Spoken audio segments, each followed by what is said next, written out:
Jésus s'arrêta, les appela et dit, « Que voulez-vous que je vous fasse ?» Ils lui dirent, « Seigneur, que nos yeux s'ouvrent. » Ému de compassion, Jésus toucha leurs yeux, et aussitôt ils recouvrèrent la vue et le suivirent. Amen. Qu'il est bon d'être mis sur le chemin de Jésus. Qu'il est bon d'être assis, d'être placé dans un lieu où Jésus va passer par là. Ici, ils y étaient déjà sur ce chemin. D'autres, parfois, ont cherché à aller sur le chemin où Jésus allait passer, et je pense particulièrement à Zachée. Mais ici, ces hommes, ils sont assis sur le chemin.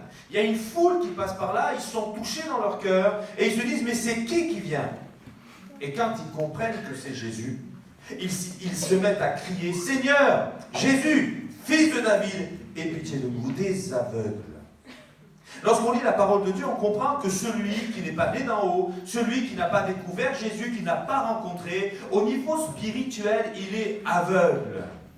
Il n'y voit rien, il est comme dans des ténèbres, et Jésus est venu pour qu'il recouvre la vue, pour qu'il rencontre le Père, pour qu'il comprenne qu'il est pécheur et que le seul moyen de salut pour lui, eh bien, c'est de croire en Jésus, c'est d'appeler à Jésus qui va venir lui toucher les yeux pour qu'il recouvre la vue.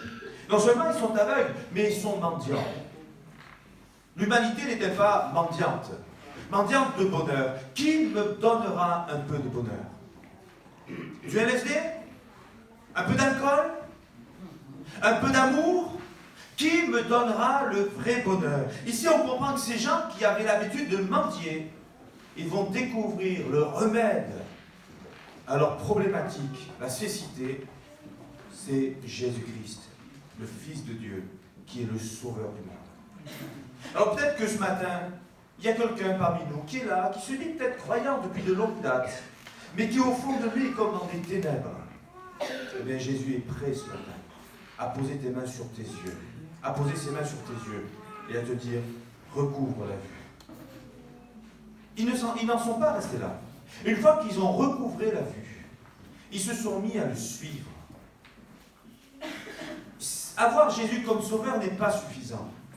Faire appel à Jésus seulement pour régler ses problématiques, ce n'est pas suffisant.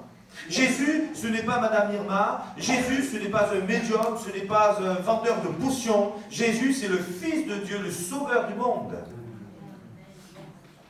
Et pour que le salut soit complet, il ne s'agit pas de le recevoir dans son cœur simplement, mais il s'agit aussi de le suivre. Et le suivre, n'est-ce pas là le propre du disciple qui va suivre son maître jusqu'au bout de sa mission? Alors que le Seigneur nous bénisse les uns et les autres, qu'il te bénisse, qu'il te fasse recouvrir la vue ce matin, et te permette, eh bien, de le suivre de toutes tes forces. Que le nom du Seigneur soit béni. Amen. Merci Seigneur pour ces moments, merci de bénir cette journée. Seigneur, je remets entre tes mains le groupe de louanges maintenant, afin que tu le bénisses. Je remets entre tes mains cet auditoire, afin qu'on puisse avoir le cœur ouvert, Seigneur, au message de l'Évangile, ouvert à ta présence, et que tu puisses le glorifier par la puissance du Saint-Esprit, dans le nom de Jésus. Amen.